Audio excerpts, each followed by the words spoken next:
राजा महेंद्र सिंह बहुत दयालु और साहसी हुआ करते थे। वो शस्त्र विद्या में निपुण थे और उन्होंने कई जंगें जीती और वो शिकार करने में भी बहुत कुशल थे। उनका एक पुत्र राजकुमार अमर सिंह और एक पुत्री राजकुमारी मीरा थी।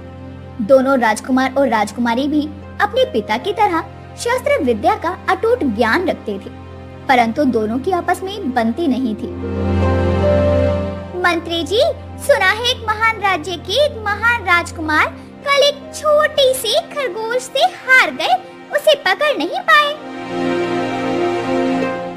ऐसी बात नहीं है राजकुमारी, राजकुमार तो बस उस खरगोश के साथ खेल रहे थे। हाँ,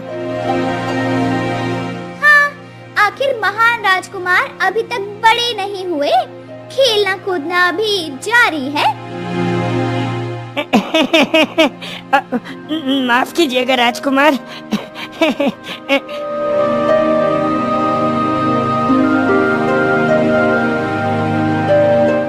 राजकुमार, आपको महाराज ने अपने कक्ष में बुलाया है। अभी के अभी आपको आने को कहा है राजकुमार। तुम्हें बाद में देख लूंगा। चलिए सैनिक, अभी आते हैं हम। सैनिक के कहने के बाद राजकुमार महाराज के कक्ष में जाते हैं तो पाते हैं कि महाराज बहुत चिंतित थे। उनके चेहरे में चिंता साफ नजर आ रही थी। तभी राजकुमार महाराज से पूछते हैं, क्या हुआ पिताजी? ऐसे अचानक हमें बुलाने का कोई कारण? और आप ऐसे चिंतित? हमने ऐसा कभी नहीं देखा आपको। क्या बताए राजकुमार, प्रजा का ये दुख हमसे देखा नहीं जाता, इसलिए हम बहुत चिंतित हैं। प्रजा का दुख? मैं समझा नहीं पिताजी। प्रजा किस प्रकार के दुख में है, बताइए हमें। पुत्र, हमारे राज्य को एक खतरनाक महामारी ने जकड़ लिया है और हमें इसका कोई निवारण नहीं मिल रहा। हम इसलिए चिंतित हैं। हम प्रजा के लिए कुछ भी नहीं कर पा रहे, कुछ भी नहीं। पिताजी, तो अब हमें तुरंत महर्षि के पास जाना चाहिए। इसका निवारण अब वही कर सकते हैं। हाँ, हमें तुमसे यही उम्मीद थी पुत्र। हम जानते थे कि तुम सही सलाह दोगे, परंतु मैं वहां नहीं जा सकता। आपको और राजकुमारी दोनों को महर्षि के पास जाना होगा। नहीं पिताजी, मैं अकेले चला जाऊंगा। मीरा को मैं नहीं ले जाऊंगा अपने साथ। पुत्र, ये समय आपसी मतभेद का नहीं है। जाओ, राजकुमारी को भी अपने साथ ले जाओ। हाँ ठीक है पिताजी, जैसी आपकी आज्ञा।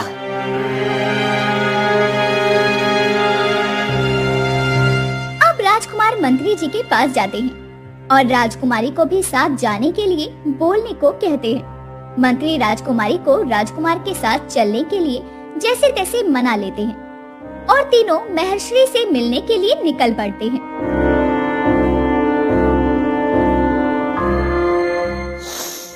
वाह, क्या अद्भुत सुगंध है। सचमुच यहाँ वन में आना बहुत ही आनंद का अनुभव देता है ना राजकुमारी? हाँ मंत्री जी, सचमुच ये वन बहुत सुंदर है और यहाँ की सुगंध उससे भी अधिक। मंत्री जी, रथ जल्दी चलाइए। हम यहाँ सुगंध लेने नहीं, हम यहाँ किसी और लक्ष्य से आए हैं। हमें वो पूरा करना है। जल्दी चलाइए। जी जी, जरूर राजकुमार। अब मंत्री रथ को तेजी से चलाते हुए महर्षि के आश्रम की ओर निकल पड़ते हैं। कुछ दूर जाने पर राजकुमार के कान में अजीब सी आवाज आने लगती है। राजकुमार उन आवाजों को अनदेखा करता है और तीनों महर्षि के आश्रम पहुंच जाते हैं। प्रणाम महर्षि, पिताजी ने मुझे एक खास उद्देश्य से यहाँ भेजा है। हमारे राज्य में एक खतरनाक महामारी ने घर कर लिया है। कई लोग इसकी वजह से अपनी जान गंवा बैठे हैं। महर्षि आंखें बंद करते हैं और गहरी सांस लेते हैं। फिर आंखें खोलते ही, मैं जानता हूँ पुत्री कि तुम्हारे राज्य में क्या चल रहा है, परंतु मैं स्वयं उसे ठीक करने में असक्षम हूँ। इसके लिए तुम्हें ही तप करना होगा, क्योंकि इसका कारण कोई और नहीं, मेरा पुराना शिष्य है जो बुरी ताकतों से मिल चुका है वो तुम्हें लाल पहाड़ी पर मिलेगा, किंतु उसे हराना आसान नहीं। उसके लिए तुम्हें रुद्र रक्षक तलवार चाहिए होगी। पर महर्षि, रुद्र रक्षक तलवार हमें कहाँ मिलेगी? राजकुमार, उस तलवार के लिए तुम्हें अंजलि से मिलना होगा। वो एक शेरनी है, वो तुम्हें पूर्व दिशा की ओर केशकाल घाटी में मिलेगी। क्या एक शेर? राजकुमार, अब आगे आपको ही जाना होगा। मुझे शेर से बहुत डर लगता है, मैं नहीं जा सकता। हाँ। अब राजकुमार और राजकुमारी महर्षि से आशीर्वाद लेते हैं और केशकाल घाटी की ओर निकल पड़ते हैं। और आगे चलते चलते राजकुमारी बहुत थक जाती है। तभी राजकुमार बोलते हैं, हाँ हाँ बहादुर राजकुमारी, इतने में ही थक गई? अब कहाँ गई तुम्हारी बहादुरी? हाँ बताओ हमें। पानी, पानी, मेरा गला सूख रहा है, मुझे पानी चाहिए। भाई, क्या आप पानी ला दोगे मेरे लिए? हाँ, तुम जाओ और पानी स्वयं पी के आ सकती हो। मैं कोई तुम्हारा नौकर नहीं हूँ जो तुम्हारे लिए पानी लाने जाऊं। हाँ? राजकुमारी थकी हरी सरोवर की ओर जाती है और जब राजकुमारी सरोवर से जल पीने की कोशिश करती है तभी एक बड़ा सा चील आकर राजकुमारी को उठा ले जाता है। राजकुमारी जोर जोर से आवाज लगाती है, बचाओ, बचाओ, कोई मुझे बचाओ, भाई मुझे बचाओ। मीरा, मीरा, रुको, मैं अभी आ रहा हूँ। मेरी बहन, ये चील मेरी बहन को उठाकर कहाँ लेकर जा रहा है? मीरा, मीरा। तभी वहाँ एक शेरनी चलकर राजकुमार के पास आती है और ऊंची स्वर में बोलती है, क्या हुआ राजकुमार, ऐसे क्यों चिल्ला रहे हो? शेरनी, वो चील मेरी बहन को उठा कर ले गया। पता नहीं अब वो किस हालत में होगी, पता नहीं। चिंता ना करो राजकुमार, मैं जानती हूँ कि वो कहाँ है, पर हमें उसे बचाने के लिए जल्दी वहाँ जाना होगा, क्योंकि वो जादूगर बाली के पास होगी और वो बाली बहुत खतरनाक जादूगर है। हाँ, हमें महर्षि ने अपने शिष्य के बारे में बताया था, पर उसका नाम बाली है और वो एक जादूगर है। और महर्षि ने रुद्र रक्षक तलवार के बारे में भी बताया था, वो हमें कहाँ पर मिलेगी? हाँ, उस जादूगर को वरदान मिला है कि वो किसी धातु के शस्त्र से नहीं बल्कि एक ठोस लकड़ी की तलवार से मारा जाएगा। और ऐसी तलवार सिर्फ दुनिया में एक ही है और वो है रुद्र रक्षक तलवार। शेरनी राजकुमार को सारी बातें बताती है और उसके बाद दोनों रुद्र रक्षक तलवार की खोज में निकल पड़ते हैं।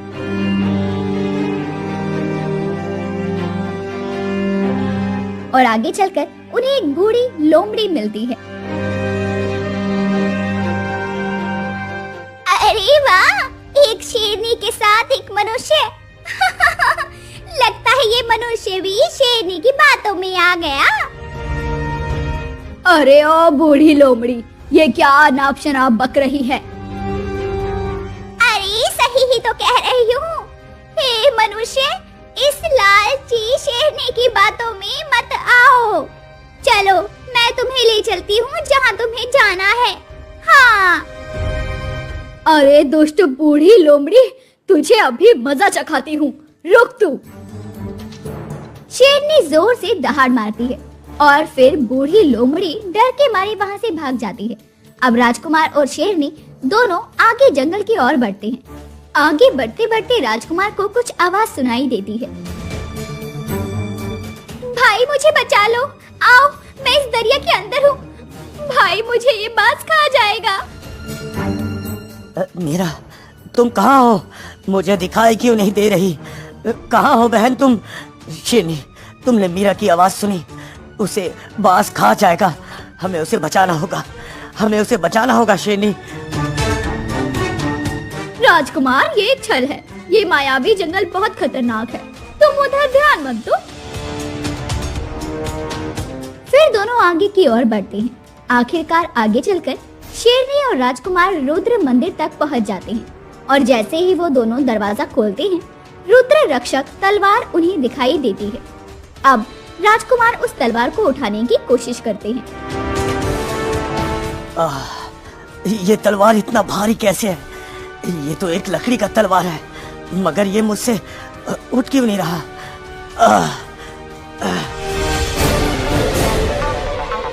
इस तलवार को वही उठा सकता है जो सांप दिल का हो, और उस सांप दिल के इंसान का रक्त इस तलवार पर लगाना होगा, वरना इसे उठाना असंभव है, असंभव।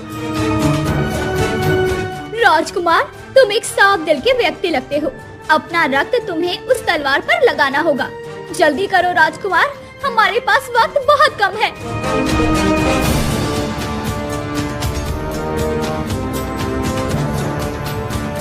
उधर जादूगर राजकुमारी को बंदी बनाकर खुद यज्ञ कर रहा होता है। ओम क्लेम क्लेम चामुंडा, ओम क्लेम क्लेम चामुंडा, ओम क्लेम क्लेम चामुंडा। हे शैतान की देवी, तुम्हारे मांग के हिसाब से मैंने एक राजकन्या को बंदी बना रखा है, इसकी बलि स्वीकार कीजिए।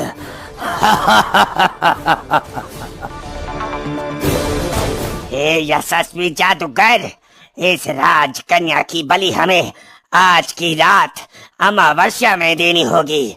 अभी उचित समय नहीं है जादूगर।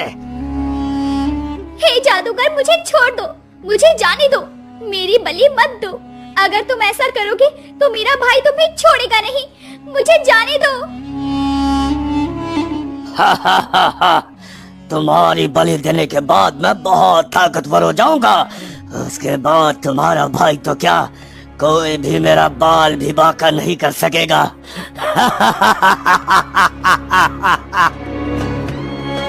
इधर राजकुमार और शेरनी लाल पहाड़ी तक पहुंच जाते हैं।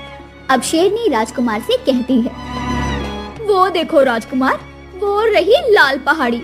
आगे का रास्ता अब आपको ही तय करना होगा, क्योंकि उस लाल पहाड़ी में मैं नहीं जा सकती। नहीं नहीं शेरनी, आपको मेरे साथ चलना होगा, इससे मुझे बल मिलेगा।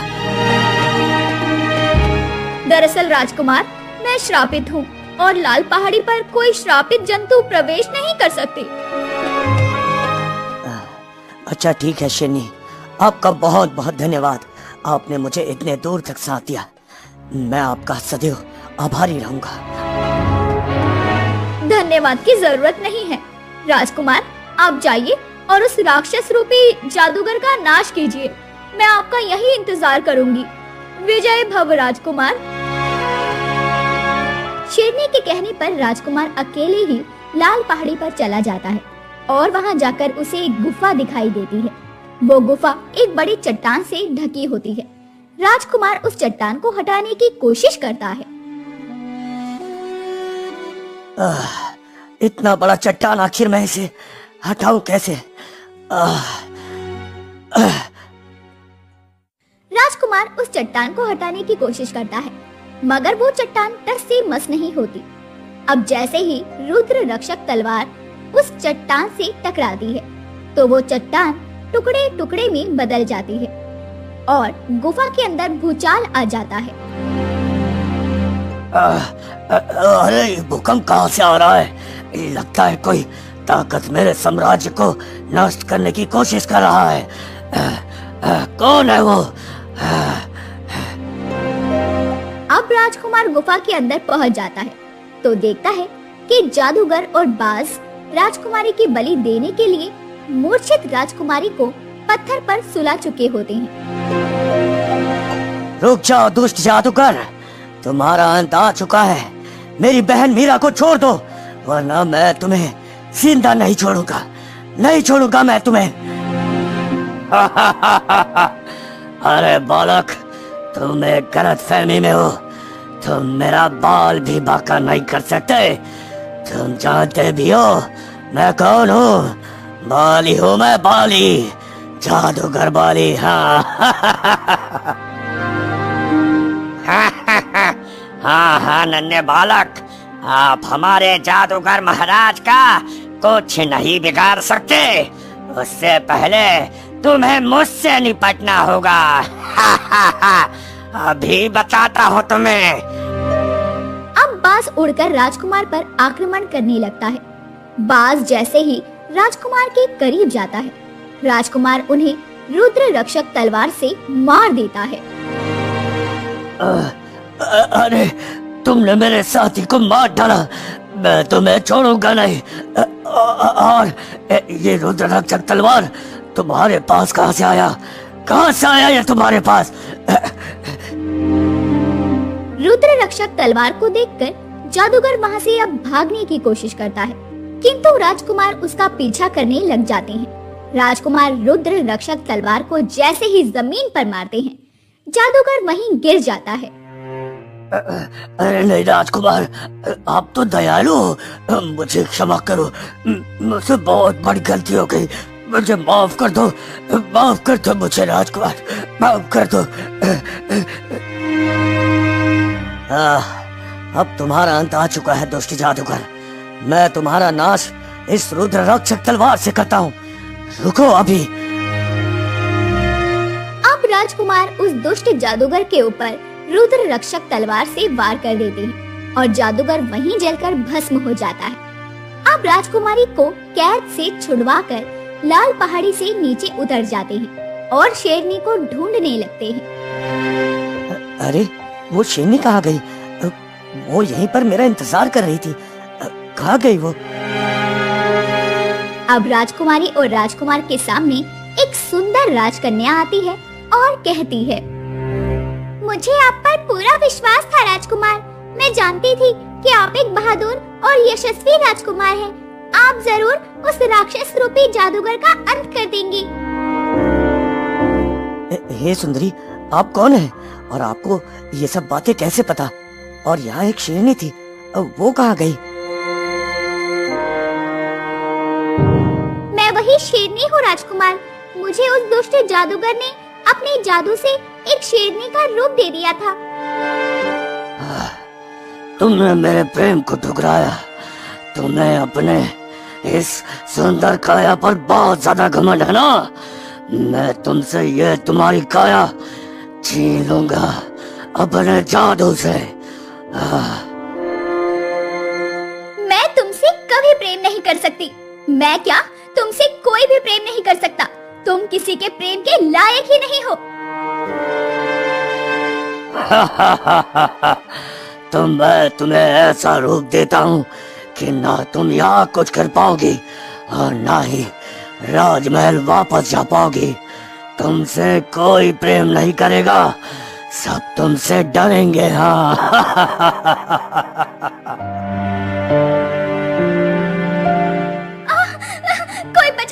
कोई बचाओ मुझे।